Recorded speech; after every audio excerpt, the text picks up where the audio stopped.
Calling পেপারে registration number বা কোম্পানির নাম থাকলেই যে সেইটা অরিজিনাল কোম্পানি হইব এমনটা কিন্তু না। মানে মালয়েশিয়া, বিশেষ করে মালয়েশিয়ার ক্ষেত্রে আমি কই, কারণ আমি মালয়েশিয়া আছি, আমি মালয়েশিয়ার ব্যাপারটা জানি, আর এটা আমার ক্ষেত্রে হয়েছে। তো এটা এই জন্য আমি বুঝতে পারতেছি। তো এই জন্যই তোমাকে আমি কইতাছি যে তোমার যদি মালয়েশিয়া হার চিন্তা ভাবনা থাকে, আর তুমি যদি মনে করো যে মালয়েশিয়ার যে কলিং পেপার দিচ্ছে সেই কলিং পেপারে কোম্পানির নাম, রেজিস্ট্রেশন নাম্বার সব কিছু ওকে, মানে কোম্পানি আছে, তারপরও তুমি 100% শিওর না, বা আমি শিওর দিই না, তুমি দিতে পারো, বাট আমি 100% শিওর দিই না যে তোমার ওটা অরিজিনাল কোম্পানি।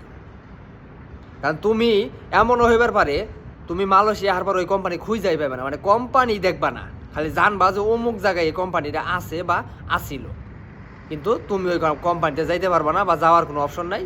তোমার চাচা খালো এই রে ওরে ফোন দিয়ে তোমার কাজ জোগাড় করতে হইব, এমনটাই হওয়ার সম্ভাবনা সব থেকে বেশি হয়।